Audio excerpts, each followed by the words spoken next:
This is TJ Jones, the host of the State of the Saints podcast. And the State of the Saints podcast is brought to you by Manscaped.com. For those that enjoyed the Lawnmower 3.0, well, I got news for you. The Manscaped engineering team has successfully created the Lawnmower 4.0. You heard that right, the Lawnmower 4.0. The leader in male grooming is taking it to the next level. Join the 6 million men worldwide who trust Manscaped for all their below-the-waist needs. Go to manscaped.com.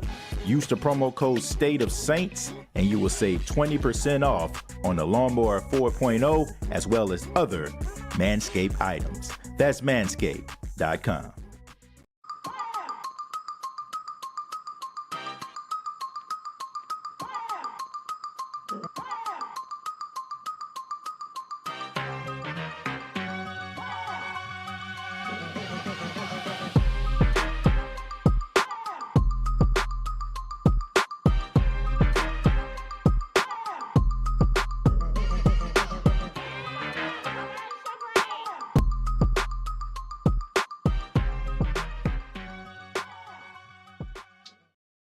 Hey, what's going on, Who Dat Nation? It is yours truly, TJ Jones, the host of the State of the Saints podcast. Thank you so much for checking out the State of the Saints podcast, where we talk New Orleans Saints. Come on up in here, okay? Come on up in here. But while you're here, I ask that you go ahead and hit that subscribe button. If you're new to the channel, hit that like button. If you enjoy all the State of the Saints podcast content and all that it entails. All right. And also, I'll be remiss if I didn't mention the support that I got earlier. I was on the Atlanta Falcon Nation podcast talking about the Saints week 1 matchup versus the Falcons. And I want to say to everybody that chimed in, that was there watching that in support of yours truly. I mean this from the bottom of my heart, man. I started this show back in 2018, October of 2018. Well, September of 2018. And the support I have gotten since I started and pressed record for the very first time is just absolutely overwhelming. Like, words cannot describe how much that means to me. And man, I love y'all. Real talk. Y'all could be doing some other stuff. You got a NFL game on right now. You got, I think, Big Q, he went live. But to stop by for a few minutes to chime in, I mean this. Thank y'all. Thank y'all so much for riding with me. Thank y'all so much for your support. And I appreciate that. And if you didn't check it out, you can go to youtube.com, search Atlanta Falcon Nation. It was a good show, man. I expected for them to bring the heat, which they did. And I'm appreciative of that, because sometimes when you go on rival shows, people are like, oh, I'm going to be reserved. I like the fact that they brought the energy and they have love for their team. I'm not mad at that. I'm not mad at the fact that a rival loves their team. I expect them to, just like I love the New Orleans Saints. Now, do I agree with some of the things that they said? Absolutely not. And I'm pretty sure they feel the same way about some of my takes, but I enjoy it. I definitely will be back on that show. I like the energy, like the, guys and ladies that was on the show. So shouts out to them. But let's go ahead and talk a little bit about what you all want to talk about. If you want to comment, I know some people wanted to say some things about the show. Feel free to do so. I just ask that you show respect. There will be no profanity. I won't read that. Okay, y'all know how we do it here, man. We keep it completely PG as we possibly can. All right, so I think that you can express yourself, but please express yourself in a more adult, less sophomoric manner. All right. So I'm open to anybody's opinions and thoughts and views, but let's just make sure that we keep it PG here on the State of the Saints podcast. Now, earlier we were talking about the Saints news, right? Leading up to week 1 versus the Atlanta Falcons. Now, first off, football is back. All right. Bump all that preseason stuff. Is he going to make the team? Is he not going to make the team? Look, that's all interesting. But this type of football is the one that we're all prepared for. This is the football that is going to decide what type of season the New Orleans Saints have. The Saints going up against the Atlanta Falcons in week 1. And if you watch in years past, these two teams facing each other for the first game of the season, it's always electrifying because it's two teams jockeying for position, trying to get ahead of the curve in the division. You have the New Orleans Saints, who have a new head coach in Dennis Allen, who has been with the team, but now is taking over as the head coach on a full-time basis. You have Arthur Smith, who's going into his second year as the Atlanta Falcons head coach. The Saints offensively have some new weapons. They have some guys that are coming to this team. You got Jarvis Landry. You got Michael Thomas coming back. He's been practicing, so all indications are saying that he's going to play. You got Chris Olave, the rookie out of Ohio State. You got Alvin Kamara. You got Mark Ingram. I mean, the Saints have an offensive line that's intact. So you have to be excited. The Saints last season finished the season ranked 28 in offense. That's horrible. That's pathetic. But now they have Pete Carmichael under his leadership throughout the years when he's had the opportunity to call plays. The Saints have averaged over 400 yards of total offense. And I mentioned this on the Falcons podcast that if you look at the wide receiver group of the New Orleans Saints during that time, when Pete Carmichael was calling the plays, you have to say that the Saints wide receiver corps today is better than the one that put up those numbers. Now, you can say that Drew Brees was the quarterback, and of course, Drew Brees at that particular time was a walking, talking 300 yard per game machine. But Jameis Winston has the capability of being that guy. And he also brings a different dynamic, which a lot of teams did not see over the years, and that is the ability to stretch the field. You're going to see a lot of different looks that the Saints normally couldn't get because of the arm talent that Drew Brees had at the time versus the arm talent that Jameis Winston has. And both quarterbacks on both teams have something to prove. You have Marcus Mariota. All right. I think a lot of people don't remember this, but once upon a time, the first overall pick was Jameis Winston. The second overall was Marcus Mariota. Those guys together, you know what I'm saying, came into the league together, 1 and 2 respectively. And both of these guys are trying to take advantage of another opportunity to be a starter. I expect Marcus Mariota to probably mimic or do some of the things that I've seen in years past that have helped defenses or, offenses rather, get the advantage over a Dennis Allen's defense. I'm pretty sure that Arthur Smith is probably going to be looking at a lot of those Philadelphia Eagles games in order to know how to approach that and maybe mimic some of the things that they did that were really successful. I also think that the Atlanta Falcons are going to put emphasis on the running game. Arthur Smith coming over from the Tennessee Titans, they were built by a big offensive line and, big running backs, to be able to fight for those extra yards and also set up the play action with Ryan Tannehill. I expect for them to try to run the football, to set up the play action, to try to have those deep passes down the field. But here's the caveat, folks.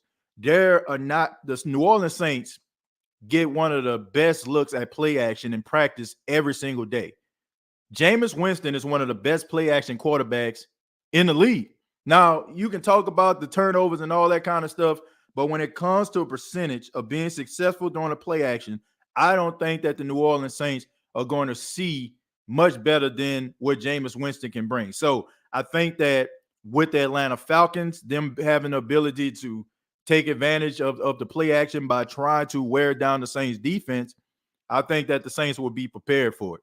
Should be an interesting game. I don't think it's going to be a blowout. I really don't.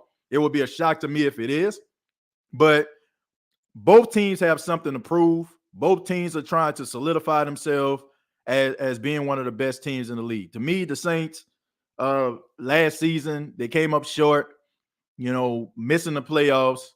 They won the last game of the season versus the Falcons. And just the fact that the 49ers didn't get the job done, they needed a little help. The 49ers end up beating the Rams in order for the New Orleans Saints to be eliminated from playoff contention. So the Saints would have easily been in the playoffs if that lead would have held up, the 17-0 lead before the 49ers came storming back. But, despite all of the different difficulties that the Saints faced last season, they still were able to be in the mix. So that's pretty good. So it should be an interesting game. But I'm going to go ahead and read some of your comments and then we'll just go from there. Let's start at the top here. Them Falcons going to get it in 3 days. TJ Jones must be mad if he's coming back home for a second show. Nah, I'm not mad at all. The first show wasn't even really a show. It was more like me just letting people know that I was going to be on a podcast. They didn't really talk that much on that one. So this is actually the actual podcast show. They were delusional. Look, I can't say they were delusional or not. I just know that when you love your team, sometimes you have like this level of optimism when teams start to do things that are different that you're not really used to seeing, and you become like more hooked on that, right? And you feel like you get more like courage, to be able to speak out and say what you have to say. Look, I said it before, and I'll say it again. I said it on that show and I'll say it here. I just think that the Saints are a better football team. I think the Atlanta Falcons are going to be a good football team eventually. You know what I'm saying? If they continue to like build up what they're doing. But man, I just think that when it comes to how they're believing is more of lip service. Like I looked at the press conference when Dean Peeves was talking about how he wants the defense to be aggressive and physical and stuff like that. And that would put a fire under a fan base because he feels like, oh, he calling them out. But I need to see it. It was no, I don't mean no disrespect, but I need to see it. It's just like with the Saints. I feel like the Saints confidently can be a really good football team, and they got a lot of pieces that they added that have helped them, but I still need to see it.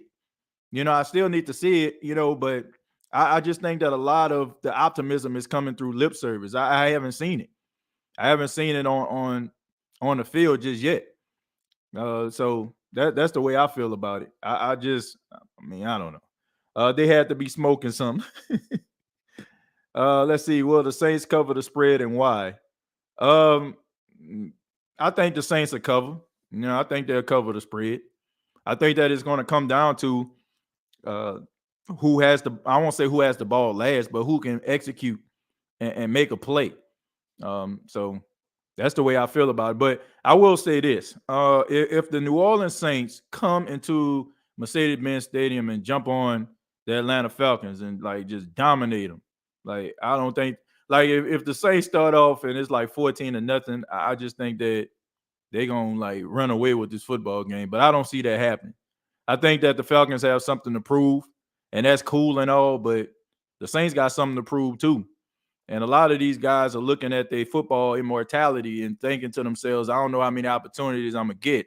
And a lot of these guys believe that this is, the best opportunity they can have in order for them to make, a run at this. The Saints have the capability of making a run. They really do. You speak our Saints truth. Yeah, man. Well, I try to, I try to. Like, I don't just go about who gonna stop who gonna stop who. I look at the stats. Like when the Saints play the Falcons, Falcons fans will be like, man, who gonna stop Julio? Like we've seen Marshawn Lattimore neutralize and shut down Julio Jones. Like Julio Jones didn't even really get into the end zone most of the time. He made a couple good plays that, that stood out, but for the most part, Lattimore has had his number. And if I'm being real, if I was the Saints, I would put Lattimore on Kyle Pitts, because here's the thing. Lattimore matches up really, really well against big physical guys. He does. Like the biggest issue is, like the little scatty, type guys, the little slot guys. Those are the guys that he kind of suffer against. Big body guys don't really bother me. You got people like the Mike Evans, the Julios, like those guys right there. I feel like he at home because he can kind of be, physical with those type of guys. So we know that the Falcons are going to try to line him up almost like, some Jimmy Graham type stuff. He's going to be playing mostly like wide receiver type, routes and stuff like that. So it's kind of going to be like Juwan Johnson on steroids. So, but if I was the Saints, that's what I would do. Honestly, I feel like that would be beneficial to them being successful. And it's not like we haven't seen that before. We've seen the New England Patriots do it with Jimmy Graham when the Saints had Graham, and Graham was like the leading receiver. They used to line him up in different type of ways. The Patriots put a key to leave on him the whole game, and he was able to neutralize what Jimmy Graham was doing. So if I were the Saints, don't be surprised if you see Marshawn Lattimore kind of tailing Kyle Pitts because of his ability. When it comes to like Drake London, I think that the Saints don't really have that much information on him. So I think that they probably look at that as a comfortable matchup between him and Bradley Roby. So we'll see. We'll see.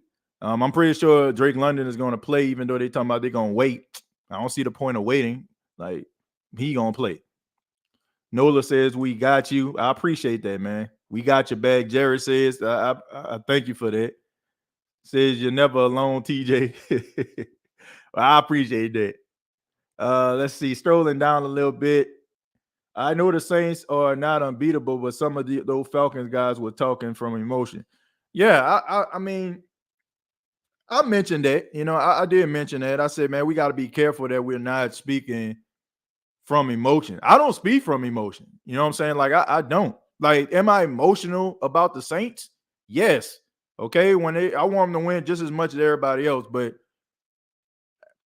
I understand that if you're a fan of another team, you're not going to be singing the praises of the New Orleans Saints. And if you're a Falcon fan, you're definitely not going to do it. I just think that a lot of the take is based on optimism.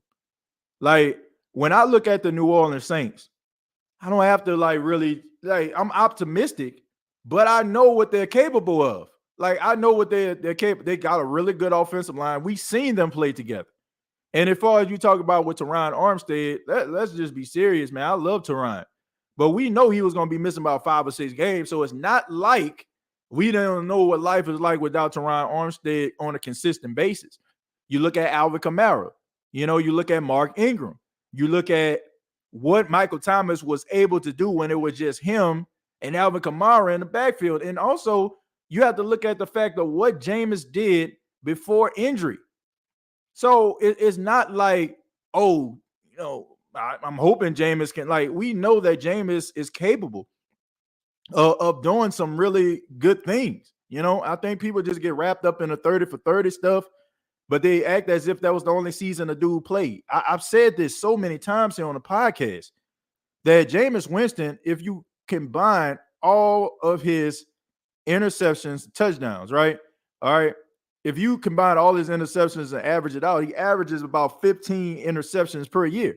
That's about average. Like, we fall in love with the Mahomes and the Aaron Rodgers, and we just think that that's the standard, right? Because those guys have single-digit interceptions, but guys that have really good years don't always, equate into single interceptions. For example, Matthew Stafford. Matthew Stafford threw about 17, 18 interceptions last season, but nobody seems to care about that kind of stuff. Why? Because he won a Super Bowl.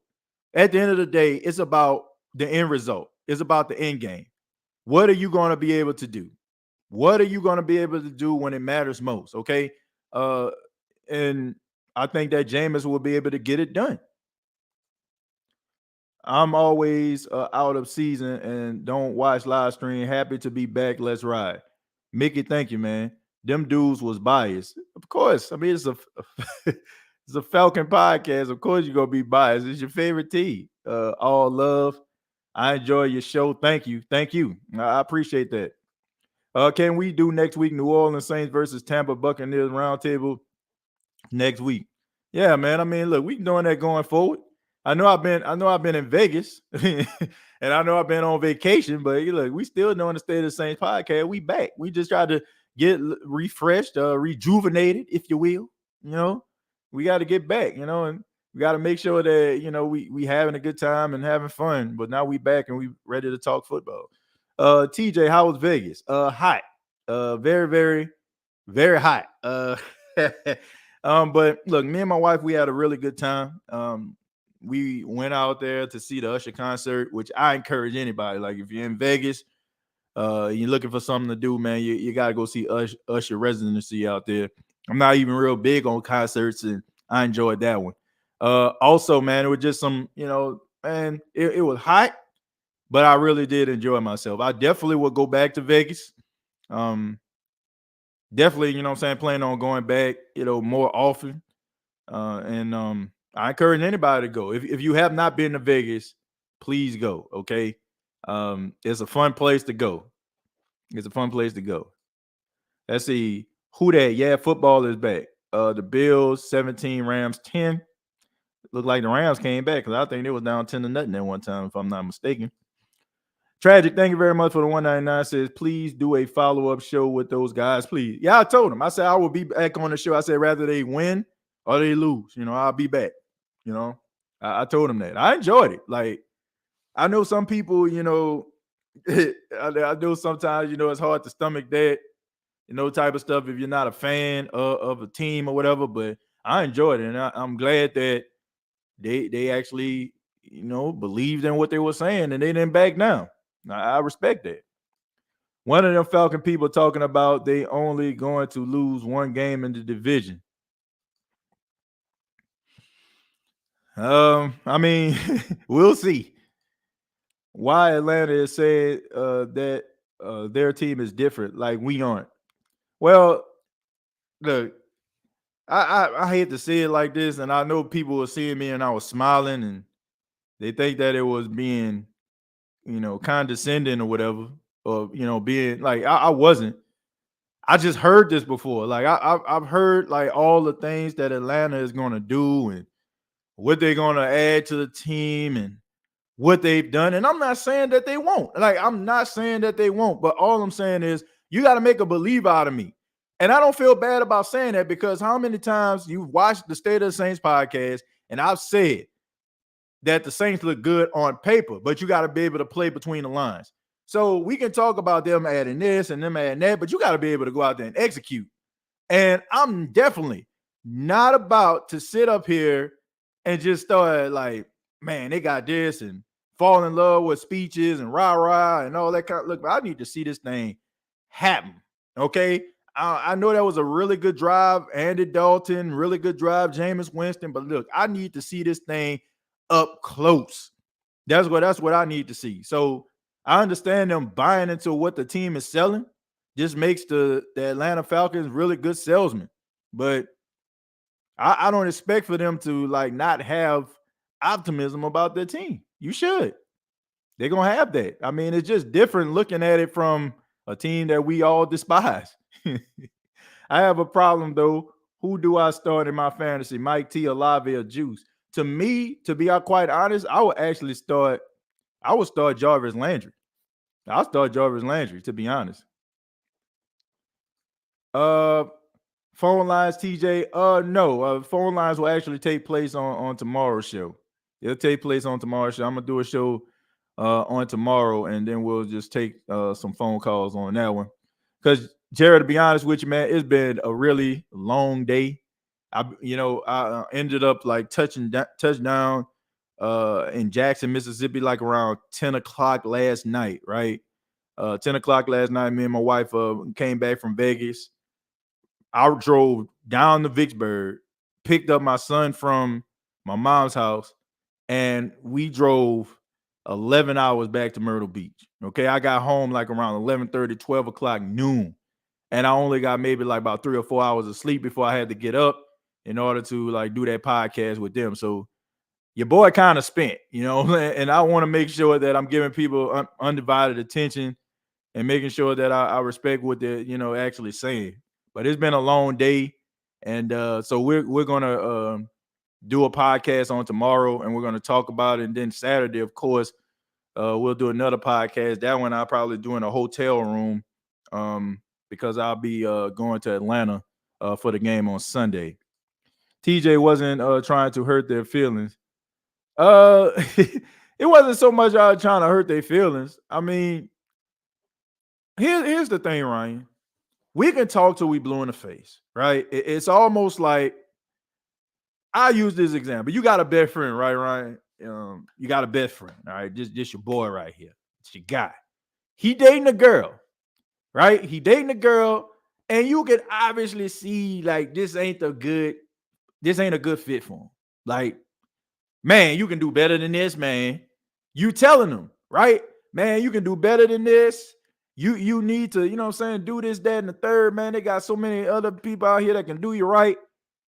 But that friend keep on saying, nah, man, this is my girl, man. I love her, man. I love her. Like, you can't change that friend's mind. If I was just to sit up here and talk about the Atlanta Falcons and saying, they lost this and, they gave up a 25-point lead in the Super Bowl. Like, they know all these different, it's not going to change the way that they feel about their squad. It's not.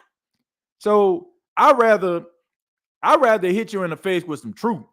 You know what I'm saying? Versus like a bunch of opinionated stuff. Like when for example, when they talk about Kyle Pitts dominating the Saints, that wasn't true. He had 62 yards in the first game and 8 in the second, right? So that's not exactly dominating, right? I mean, Kyle Pitts is a dominant tight end / wide receiver type guy, but he didn't dominate the Saints, right? Cordell Patterson had a really good game against the Saints the first time, but I don't know if he played or not in the second, but he didn't replicate what he did. So here, like, I'd rather sit up here and talk about things that matter. You know what I'm saying? Like logical things. Like me just saying, oh, the Saints just gonna beat the Falcons. How? Well, you know what I'm saying? Like, I just think that they better. You know what I'm saying? Like, but I said I felt like the Saints were better, but I told them why. I told them why they were better.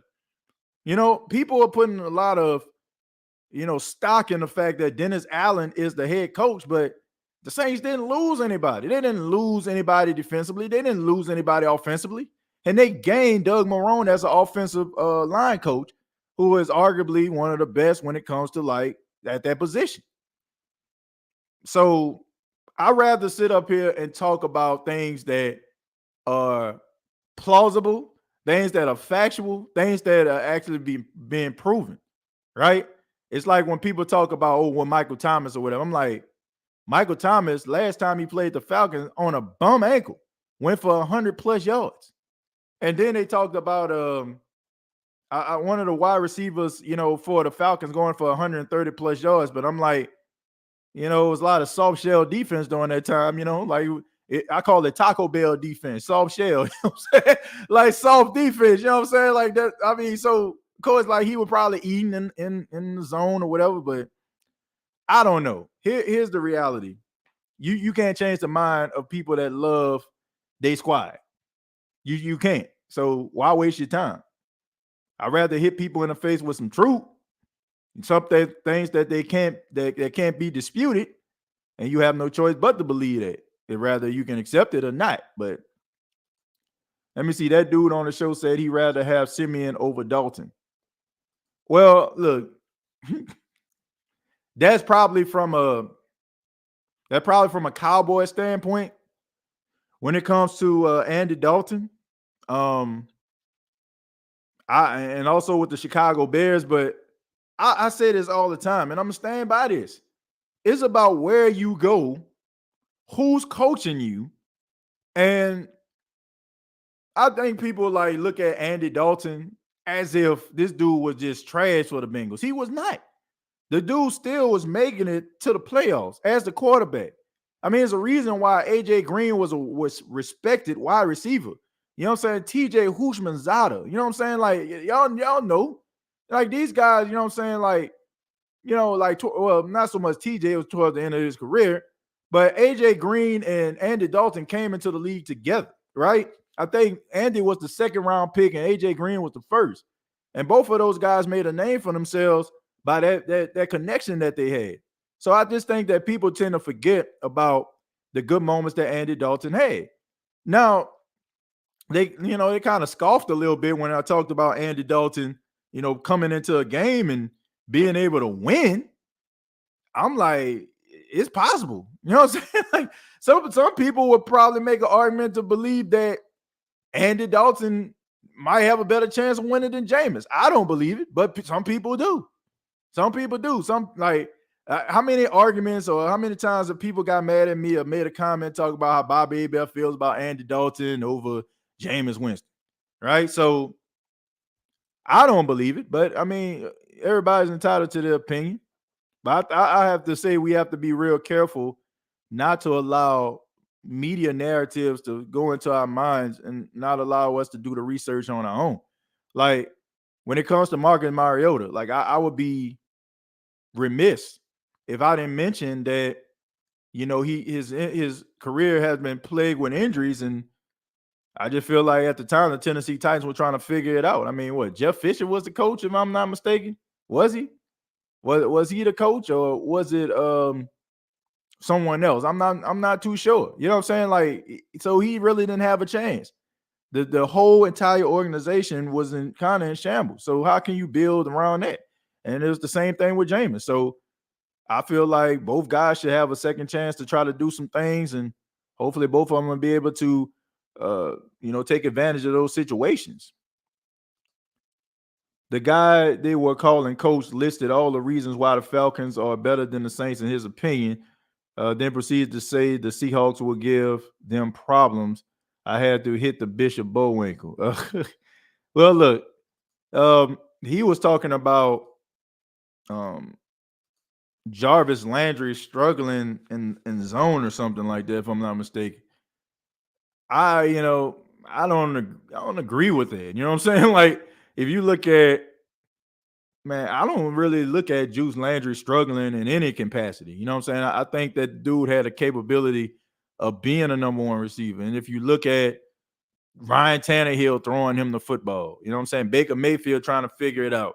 Like, the dude always was eating. You know what I'm saying? The dude always moving chains. And I think what you've seen in a little spurt at the beginning of that game versus the Chargers, I think that's how the Saints want to use him. He's going to be that third down guy, that guy that the Saints have been missing and haven't had since Willie Snead. So I think that he might do that. Jackson, Mississippi, my hometown. Don't drink the water, TJ. Yeah, Doug, definitely was dealing with some water issues down there. Shouts out to the people in Jackson, man. Let's just go ahead and get this thing done. Let's try to get this water on for these individuals, man. This is ridiculous. It's taking this long. I feel like if it was any other city, one of these bigger cities, you would have had all different type of scientists and stuff like that trying to come down there. You had the Corps of Engineers. Like, let's get that water back on, man, and let's treat these people with the respect that they deserve. I get it. It's gonna take some time and all that, but man, people need their water. Yeah, I definitely was in Jackson at the airport. Everybody knows, Jackson is where I went to college. I went to Jackson State University. Shouts out to the Tigers beating the brakes off FAMU. Okay, I heard somebody. I'm not sure who it is, and I won't call your name out. I won't try to look for you. I hope you come find me. But somebody told me that FAMU was gonna do something to about 2-something. Okay, and that didn't happen. Now, it didn't happen. All right, they got beat to sleep. So I would like that person that was talking all that noise about FAMU to please step forward. Please come to the front of the church, okay? Because you have a testimony you need to make, okay? First, giving honor and obedience to the Almighty God, pastor, officers, and members, everyone. TJ, I was wrong about FAMU. That's all I need to hear, right? So you don't have to be like the preacher. I ain't gonna hold you long, right? But I would like for you to, stand on your word, okay? Because that's a lot of crow you eating right now. That crow right there, you gain about 10 pounds with that. We appreciate you, TJ. Nah, he sold. I'm playing. My boy TJ hit him with the facts. Look, man, like I said, I don't. You're not going to change anybody's mind, bro. Like, seriously, you're not going to change anybody's mind. So I just thought it was funny that they just think that the Saints are just going to fall by the wayside and just quit and give up and don't have no spunk, no juice. Look, I understand that Sean Payton is a hell of a head coach, and I understand that Drew Brees was a hell of a quarterback, but man, bro, I don't understand. Like, anybody just think that this team just gonna be some scrubs. It's all right, TJ. I know the feeling after a long trip. It happens to me. Yeah, man, it was tough. He was spitting. TJ laid an egg. Let's see. TJ, no, you didn't take it easy on them people, did you? No, I ain't take it easy on them. I mean, look, like I said, man, when I go on podcasts and stuff, I'd rather just sit up there and try to talk about some facts, right? Give me some situations that happen that you feel would be, what I'm saying, that would be reasonable, what I'm saying, without a reasonable doubt why you feel that way. But if you feel like, man, we got this, we got that, and you ain't seeing it work, or you feel like it ain't going to, benefit, like, I mean, all this stuff is just a bunch of well wishing. Like when I talk about, when you say stuff like, I think Marshawn Lattimore is overrated, I can say, well, he put up his best numbers statistically in his entire season in his entire career versus rookie season, probably since his rookie season. The guy that you said that can't be stopped was stopped. You know what I'm saying? So, and the guy who is arguably the greatest wide receiver in your team's history, the number of times where he was guarding Lattimore won that matchup. So it's not coming from a place. It's almost like, to me, okay, AJ Terrell plays for the Falcons. I don't like him. I think he overrated. Like, he's not. I think he's very talented. You know what I'm saying? I think he's underrated as a cornerback. I appreciate greatness. I don't care where you come from. I think what the problem is when you start to like look at things emotionally and it starts to go into your dialogue. That's when I feel like, ain't no hope for that. Me, you know what I'm saying? I'm gonna tell you what I feel, and you can accept it or not. But I have facts to back it up. I'm not gonna say, oh man, he ain't do nothing. What you mean he ain't do nothing? He went for 130 some odd yards. Nah, bro, but like the person you talking about had 60 yards and then 8 yards the second game. But this is the guy that you saying all world unstoppable force, right? I gotta see it. It'll be interesting if their fan base as a whole will buy into them this season, or if there'll be an empty stadium on their side like all years before. Hart, here's the thing, and I mentioned this. If you notice, like towards the end of the show, I made a joke. I said I'm thinking about wearing a button up and some slacks so I can fit in with the Atlanta Falcon fan base because they so casual. And they even spoke on that. If you listen to it, they talk about how they get on their fan base for not supporting the team. But here's the thing.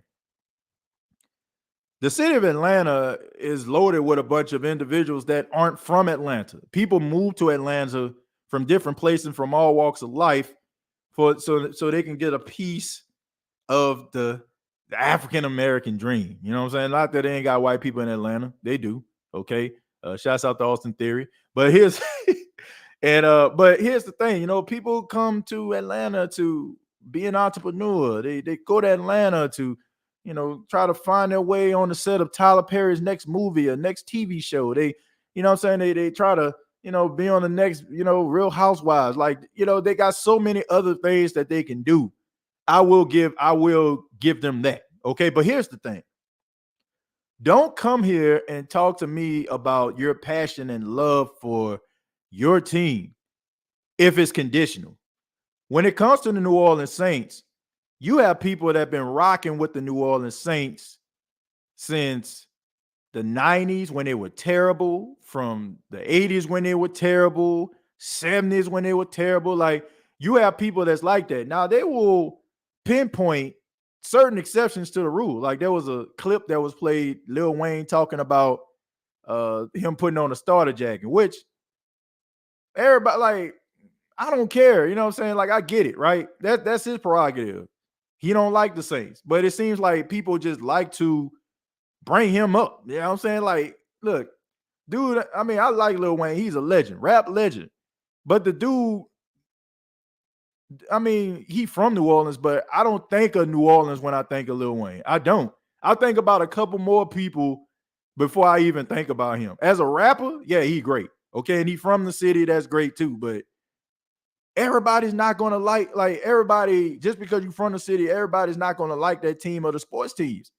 I mean, it's just the truth. So I mean, I don't look at that as a bad thing.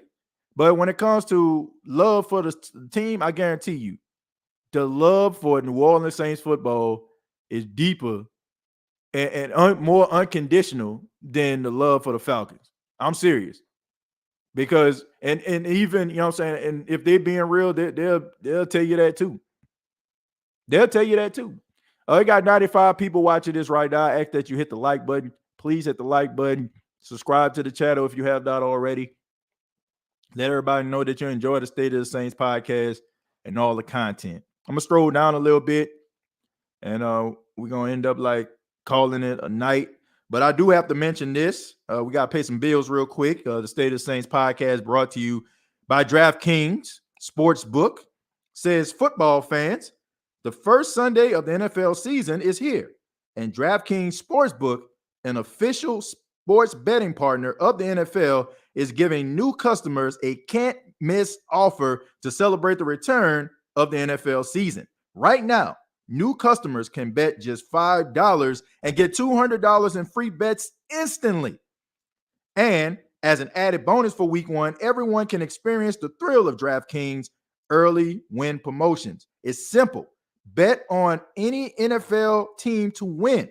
If your team leads by 10 at any point during the game, you get paid instantly, even if your team loses. Download the DraftKings Sports app now and use the promo code State of Saints and get $200 in free bets instantly. Okay? So, DraftKings.com, download the app, use the promo code SOTS, and you'll be able to take advantage of that promotion. So, shouts out to DraftKings, man. Shouts out to them and them being official sponsor of the State of the Saints podcast. All right, so I'm gonna read a few more and then I'm gonna get up out of here. It says, Jared says, Buffalo, like the Street Poppers, want the smoke and they brought it to the Rams. Greg, TJ, I understand it's all opinionated for the most part, but when they diss the Saints, not a top NFC team, and we not cream of the crop, I almost clicked off. We've been one of the best winning teams is facts. Yeah, here's the thing, that was in a way was spoken from emotion. It's more like what you want to happen versus what's going to happen. They bring up the fact about the playoffs. Look, I feel like this, man. One thing that bothers me is when people tell a story, but they don't tell the whole story. They don't tell the whole story. Like, they'll say, oh, the Saints missed the playoffs. But they wouldn't say, oh, the Saints were there at the very end and it took another team to lose. Like, they still had opportunity to make the playoffs. So it's not, and they would have. They did what they were supposed to do as far as winning a game. And then on top of that, what makes it worse is the fact that the Saints beat them to do it. So the Saints did their job. Like, so if you didn't want the Saints to make, I put it like this. How much bragging rights would the Atlanta Falcons fan base have if the Saints needed to win that game to make it to the playoffs and the 49ers lost and the Falcons beat the Saints and the Saints would have made the playoffs if, you know what I'm saying? Like, and, like, because they didn't make the playoff because they beat the Falcons. I feel like that would be bragging rights. But the Saints beat you. You know what I'm saying? Like, the Saints beat you in order for them to at least be there at the end, and make it to the playoff. People don't tell the whole story. Like, I don't know, but I think that they know. It's more like, it's more like they want that to happen versus they know it's gonna happen. Because I don't know what's gonna happen. You don't know if the Saints gonna be one of the best teams in the league, or might be like win one, lose one. We don't know, but we'll see. I was in junior high and high school, the Dome Patrol days. The team was like pop stars then. I remember meeting them at the airport. Well, that's a good thing. They definitely were, and they're iconic even to this day. Let's see. After the Rams blowing it last year against the 49ers to keep us out of the playoffs, the Bills can hang 100 on them, and I'll be fine with it. Yeah. I honestly, man, I don't understand. I use up 17-0, let these guys come storming back. I really think Stafford's tendonitis is going to cause a lot of problems for them this year. He had limited snaps all offseason because of it. Well, we'll see, man. I mean, look, Matthew Stafford didn't set the world on fire last season. It just kind of gets swept under the rug because they won the Super Bowl. I mean, he wasn't like balling out of control or nothing like that. I mean, he had stumbles along the way, but of course, all that stuff gets wiped out because they won the Super Bowl. All right. Nobody cares how you played during the regular season if it equates to the Super Bowl. Like, can somebody tell me what Joe Flacco numbers were going into that season where the Baltimore Ravens won? Probably can. Wasn't setting the world on fire, but when he got into the playoffs, he had this out-of-body experience. So, bro, a check down Charlie the cup. Look, man, I don't care about being a check down Charlie. Does those check downs work? Do those check downs work is my only question. But I tell you what, Josh Allen, he's supposed to be the lead, MVP and all that kind of stuff, man. And last time I checked, we had a touchdown and 2 interceptions. And somebody's saying interception. So did he throw a third one? TJ, that's what I said over there when he said the Saints didn't make the playoffs. I was like, put some perspective on that. Why didn't we? Tell one part of the story just to help their case. Of course. Because nobody's going to sit up there and try to, try to cover up, what I'm saying, or give, if you're trying to make a valid point. But I think you just got to put that thing into perspective. Maybe 3 touchdowns, 2 interceptions. Stafford threw 3 picks. Yeah. You mean Matthew Stafford, Josh Allen balling. Okay. Yeah, man. I mean, look, somebody talking about Matthew Stafford with the 3 picks. Matthew Stafford threw a lot of picks last season. I'm telling y'all, go look at the stats. Nobody's talking about that because they won. They won the Super Bowl. So why would they talk about that? It's pointless. Everybody is just a decoy for Cup. TJ, I know you said it was one of the most important things for us to address in past pod, but the Saints locked down McCoy today. I breathe a sigh of relief. Yeah. I think once you realize that the Saints traded CJ Gardner-Johnson, I think you kind of can see the writing on the wall that they were going to extend Eric McCoy, because that was that big debate, right, for a lot of us. This is Seltzer, by the way. And I just want to let everybody know I'm not, what I'm saying, like getting my whistle wet with. But yeah, I think that it was pretty much a foregone conclusion. Locking up McCoy is huge, and I think he's one of the best centers in the league. And I think the Saints know that, and that's the reason why they signed him. So congratulations to him.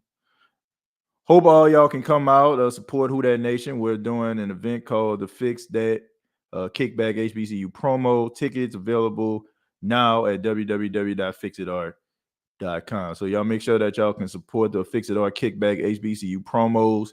If I'm not mistaken, Keen Arthur is going to different HBCUs, taking his talents on the road, his arts talent. If you don't follow Keen Arthur on Instagram, I encourage you to do so. Fix It Arts.